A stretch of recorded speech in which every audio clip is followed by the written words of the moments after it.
ابھی کچھ عرصہ پہلے اس نے اور اس کے پورے خاندان نے اسلام قبول کیا. برطانیہ میں رہتے ہیں وہ لوگ, بڑا کٹر یہودی خاندان تھا.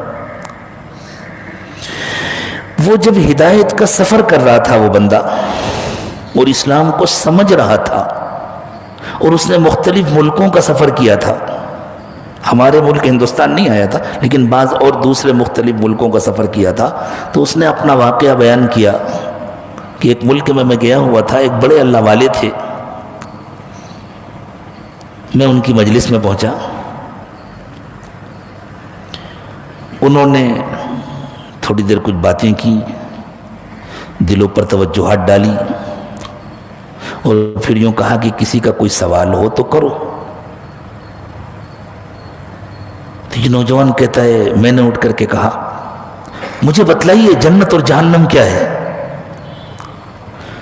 تو وہ کہتا ہے, انہوں نے میرے سوال کو ایسا نظر انداز کر دیا گویا سنا ہی نہ ہو. اور دوسری طرف, ہاں بھائی کوئی سوال ہو تو کرو. تو دوسروں نے سوال کیا, جواب دیا. کہتا ہوں مجھے بڑی تکلیف ہوئی, کیا مطلب دوسروں سے کہہ رہے ہیں کوئی سوال ہو تو کرو,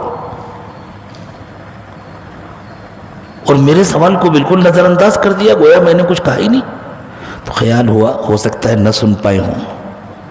تو کسی اور کے سوال کا جب وہ جواب دے چکے تو وہ کہتا ہے, میں نے پھر کھڑے ہو کر کے کہا, حضرت میں نے آپ سے پوچھا ہے جنت اور جہنم کیا ہے.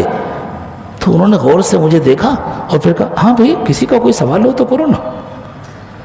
تو پھر دوسروں نے سوال کیا.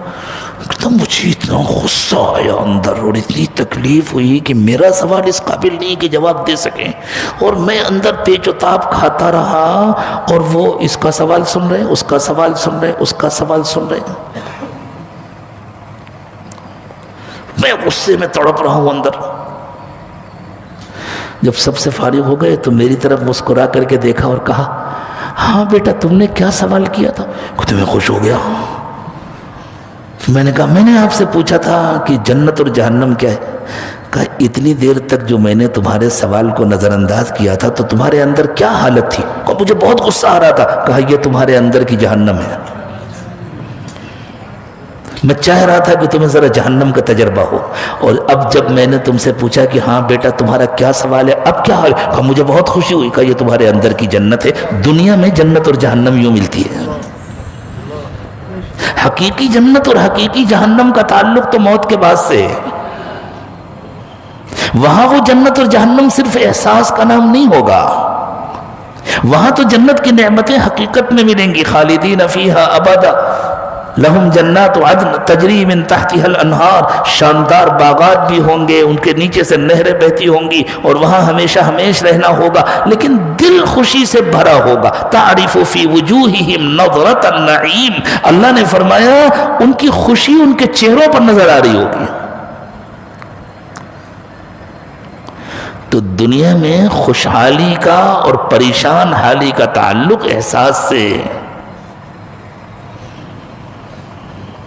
اسی لیے جن کو پریشانیوں کا احساس ہے, ساری نعمتوں کے باوجود انہیں زندگی اچھی نہیں لگتی, وہ خودکشی کرتے ہیں.